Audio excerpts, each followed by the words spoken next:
कृपा कर, वास्तविक रूप तो तुम हो गोविंद। ऐसा सोचते सोचते सुदामा जी आ रहे हैं। 6 महीने जाने में लगा, 6 महीने में आने में लगा। सुदामा जी जैसे ही अपनी कुटिया वाली जगह के ऊपर पहुंचे, सुदामा जब अपनी कुटिया की जगह आते आते द्वारिका से अपनी कुटिया की जगह के ऊपर पहुंचे, वहां एक कंचन महल खड़ा हो गया। जहां सुदामा की झोपड़ी थी वहां एक सुंदर महल खड़ा हो गया। सुदामा जी बोले, मेरी झोपड़ी कहाँ गई, मेरी कुटिया कहाँ गई, मेरी समझ में कुछ नहीं आता। वहां दो दरबार खड़े हैं। दोनों से सुदामा ने पूछा, सुनिए ये कौन सी जगह है?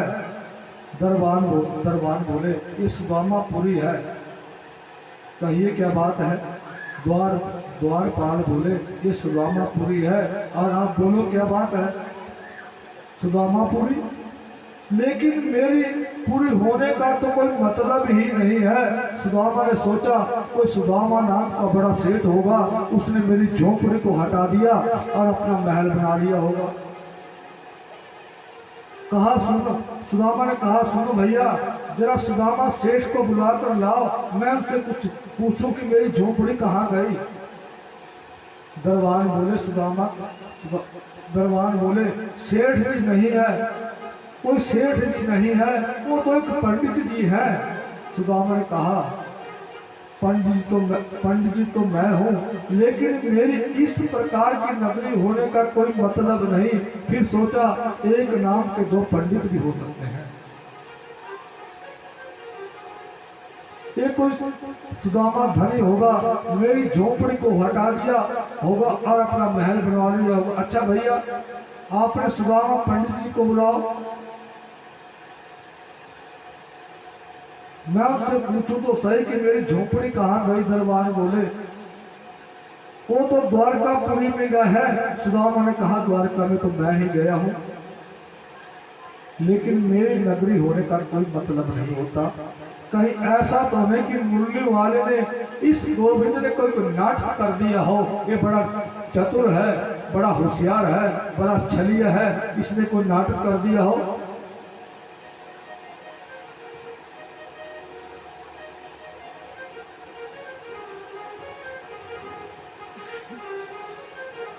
तो सुदामा फिर पूछता है, और ये बताओ कि तुम्हारे सुदामा को गए हुए द्वारका में कितने दिन हो गए? दरबार बोले, उनको तो गए हुए 1 वर्ष हो गया। सुदामा बोला, अब तो मैं ही हूँ सुदामा, पर ये लोग मुझे जानते नहीं, अंत जाने देंगे नहीं। मैं तो सुदामा हूँ कि दूसरा कोई है। इसकी परीक्षा लेने का अब एक ही तरीका है। क्या? मैं यदि सुदामा हूं तो मेरी पत्नी अंदर होगी, वो मुझे पहचान जाएगी। मेरी पत्नी दुबली सी पतली सी होगी और मुझे सुशीला, वो मुझे पहचान जाएगी। अच्छा भैया, आपके सुदामा जी द्वारका गए हैं, ठीक है, उनकी पत्नी अंदर होगी, जरा उनको बुला कर लाओ, मैं उनसे कुछ बात पूछूं, उनसे पूछूं मेरी झोपड़ी कहाँ गई। खड़े रहिए, पूछ कर आते हैं।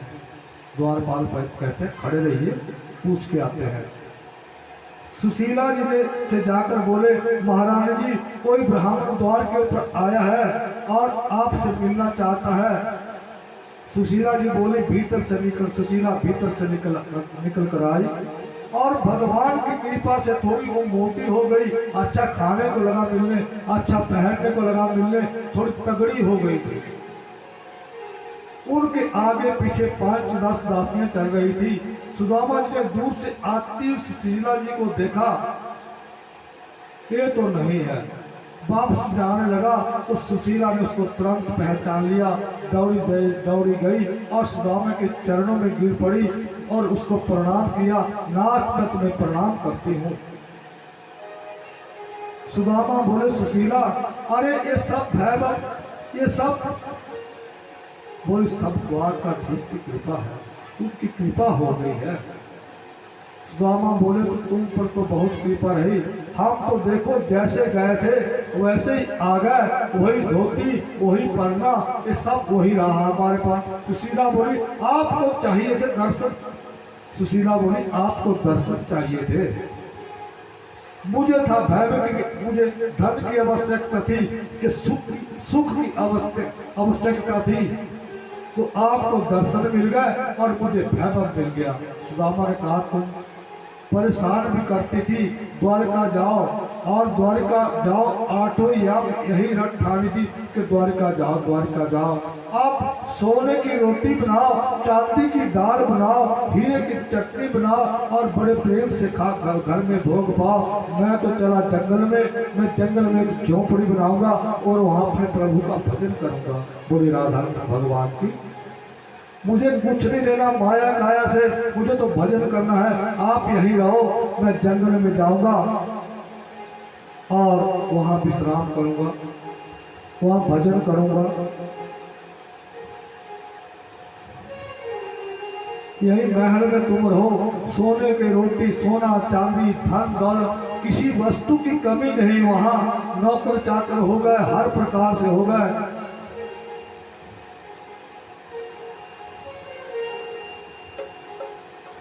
पत्नी बोली आप नहीं रहोगे तो मेरे ये महल किस काम का, मैं भी चलती हूँ। तो दोनों मिलकर चलने को तैयार हुए और भीतर से आवाज आई, महल के अंदर से आवाज आई, सुदामा सुदामा। सुदामा ने पीछे मुड़कर देखा, सुदामा ने पीछे मुड़कर देखा तो मेरी टेढ़ की टांग वाला वहां अंदर बैठा हुआ, भीतर बैठा हुआ है। सुदामा से बोले अरे लाला ये सब वैभव मेरे को किस लिए दिया तुमने, मैं तो पहले ही बहुत धनवान हूँ, धनवान हूँ, सब धन से संपूर्ण हूँ। विपत्ति को विपत्ति नहीं कहते, संपत्ति को संपत्ति नहीं कहते, गोविंद को भूल जाना सबसे बड़ी विपत्ति है और गोविंद की याद में रहना ये सबसे बड़ा धन है, सबसे बड़ी संपत्ति है। अगर गोविंद की याद, मेरी गोपाल की याद हृदय में है तो भगवान ने कहा कि वैभव मैंने दिया है, इसे मेरा प्रसाद समझ कर आप भोगिए। ये वैभव आपको कभी अभिमान नहीं होने देगा। ये जो मैंने आपको धन दौलत दी है, सब कुछ दिया है,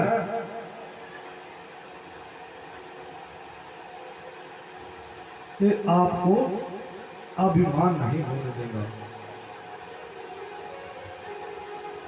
बोले लाला तुम्हारी कृपा की आदत नहीं होती ना तो फिर सब काम गड़बड़ हो जाता। एक कृपा की आदत से ही तो हम जैसों का उद्धार करते हो।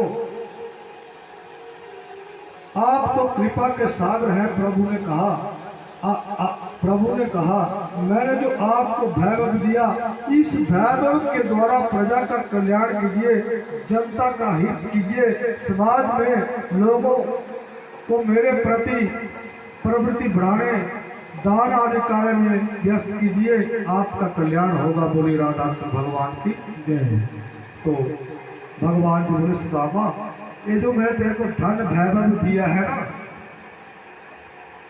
इससे आप ऐसा करो, एक तो आपको अभिमान नहीं होने देगा, पहली बात।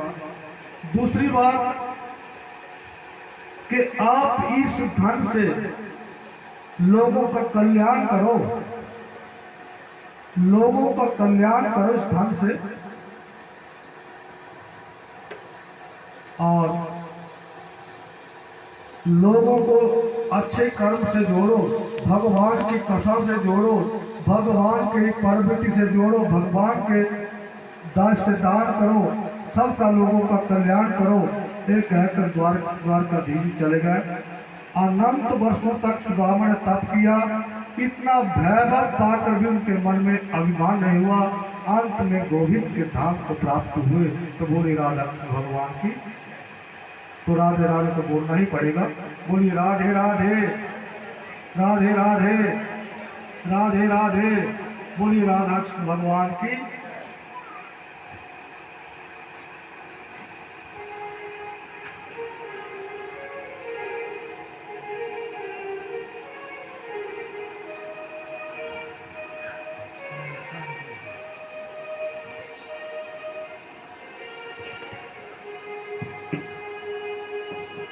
सुदामा सुविधा जी कहाँ है? सुदामा मेहंदी देख डरे, सुदामा मेहंदी देख डरे, मैं मारी जाऊं अखियों से नीर बहे, मैं मारी जाऊं अखियों से नीर बहे, सुदामा मेहंदी देख डरे, सुदामा मेहंदी देख डरे। जय श्री राधे। सबने गाना है।